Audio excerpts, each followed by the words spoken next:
এটা কেরসা কই, কেরসাটা হয়েছে গিয়া নতুন বিয়ে হয়েছে জামাই বউ।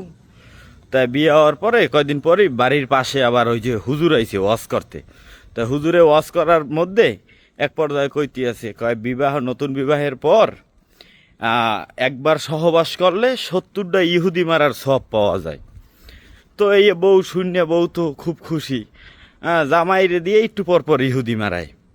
তো একটা পর্যায়ে মানে মানে জামাইয়ের অনেক সময় ইচ্ছা না থাকলেও বউ খালি কয় যে ইহুদি মারতে হবে, ইহুদি মারলে সব আছে। মানে জামাই পুরো বিরক্ত হয়ে গেছে, মানে যা একটা মানুষ মানে যতবার ইহুদি মারতে পারে হেরছে অনেক বেশিবার মারায়। এরম করতে করতে জামাইয়ের তো মাথা খারাপ, কেমনি কি করবে। পরে জামাই বাজারে যাইয়ে আধা লিটার পেট্রোল আনছে, আইনে রাখিয়ে দিয়েছে। আইয়ে বাসায় আইয়ে যেই দেখে যে বউ খুললে মুল্লে বই রয়েছে ইহুদি মারতে কয়, তখনই এই পেট্রোল বাইর করে মারা ধরছে। কয় আজ গো ইহুদির গোডাউনে দি আগুন, ইহুদি একটা একটা মারলে হইবে না, বা এই 70টা মারি এই করবো না, 100টা ইহুদির গোডাউনে দি মানে আগুন দেবে।